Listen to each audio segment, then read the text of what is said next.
Rowdy is my real name. Clint Eastwood played Rowdy Yates on Rawhide, and my father wanted an unusual name, and my mother liked Clint Eastwood, so that was an easy compromise. Just about neighbors. Powerful strike. Morrow coming in the third frame. And his opponent, Pete Weber, opened with a double, leading by 21. Important frames for Weber. Although he has a 21-pin lead, Rowdy Morrow has the type of shot, I believe, that will conquer this championship pair. Not quite as much hook as Pete Weber. I think it favors this championship pair, and it would behoove Pete to get out to a big lead because Rowdy, when he gets loose, can throw some strikes.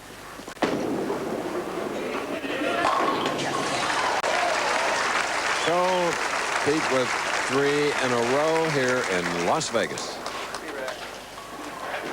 Never a doubt. Pete Weber, who has 23 career 300 games, reacts to his third strike in this game.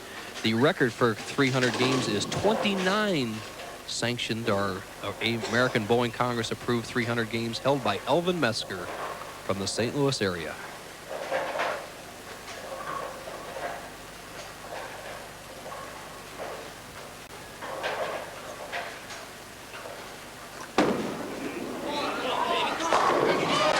Pete Weber now has strung 4 in his third match of the afternoon. More of the third after this. Same time next week for the Professional Bowlers Tour. Qualifying rounds, 32 games this week as opposed to the normal 18, then 24 games of match plays in the finals, 56 games in all. For Rowdy Morrow, he needs to win 2 more games to become eligible for the Firestone Tournament of Champions, but right now with a strike working through 3 frames, he trails by 41. Rowdy bowled 2 years in college from the University of Missouri at St. Louis. There are 230 colleges that have bowling centers on their campuses throughout the United States, and over 500 colleges field bowling representatives in the Nationals. Beautifully done. That's a double and a big one, cutting Weber's lead to 31 now. And here he comes. Rowdy Morrow has the proper shot for the championship pair. I think it slightly favors the down and in or medium hook player. Rowdy gets the wall shot, cuts Weber's lead down to 31 pins. Chris, and as you alluded to, Rowdy went to the University of Missouri. He was the Midwest College's Bowler of the Year back a few years ago, and definitely one of the rising stars in the Pro Tour.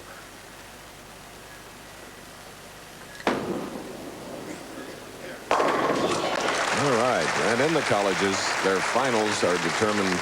They have 12 men's teams and 12 women's teams, so it's a big project throughout the United States.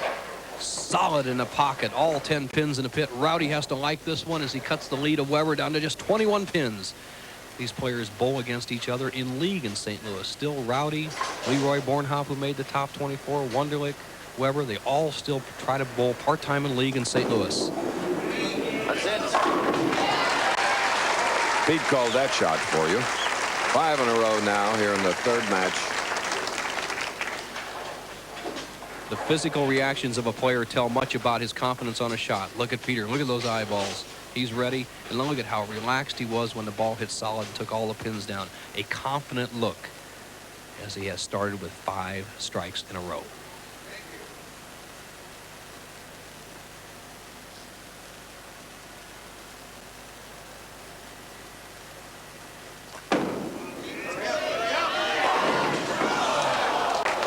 Tapped in the 6th frame here in the semifinal game.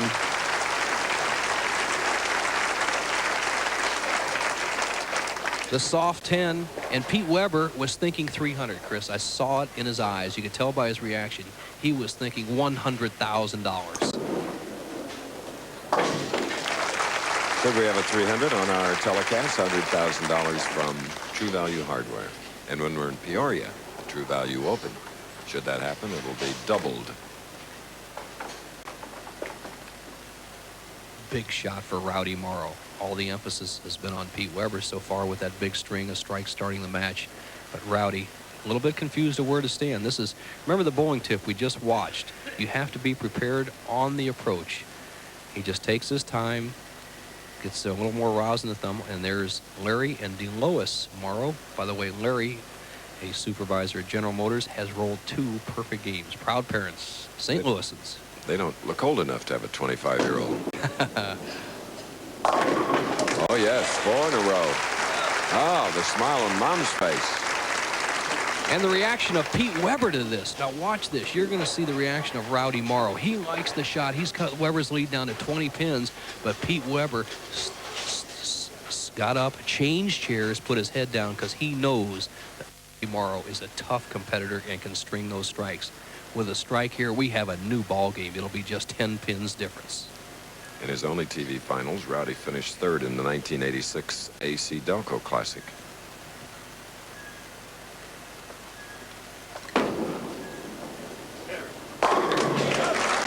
Make it 5 in a row. And Weber now leads by 10 pins. What a match. We'll be back.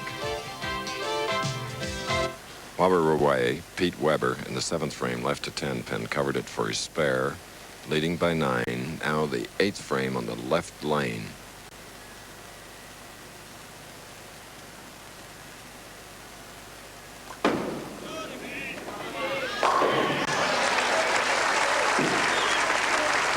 Practically prayed for that one, Nelson.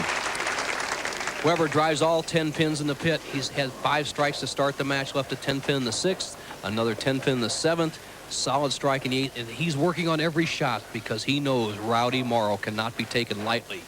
And Morrow, who at one time was trailing by 41 pins, can take the lead here with his 6th consecutive strike, 8th frame.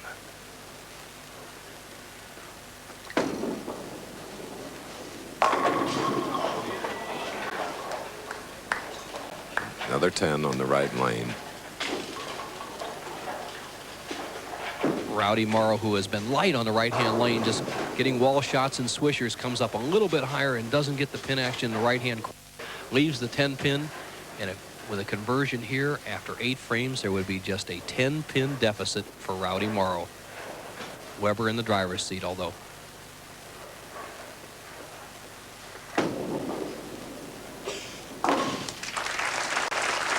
Winner of this next to last match will meet the tournament leader, Kent Wagner, who's looking for his first victory, as is Rowdy rather. Trailing by 10, he'll be shooting in the 9th frame.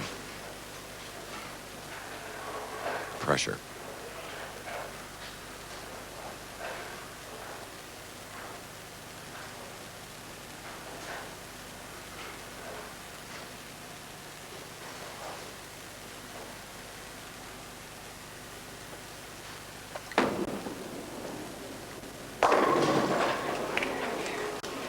Left the 4, almost the 4 and the 9. Rowdy going straight towards the 1-3 pocket on the left-hand lane, hits just a pinch high. 2-pin goes to sideboard, doesn't take out the 4, gets the 9, and he's a little bit relieved of that shot. Right now, Rowdy Morrow with a conversion has a possible 237. As his parents look on, they're checking the scoreboard. Weber going at a 238 pace. It's still a very close match. Tough. Oh, and the dad is just beside himself. What a hopeless feeling. He comes all the way back in the match from a 41-pin deficit and just lets the ball slide by the 4-pin. Just a mistake of inexperience. Look at him looking at the ball. And I had a few words for that. Pete Weber in the driver's seat.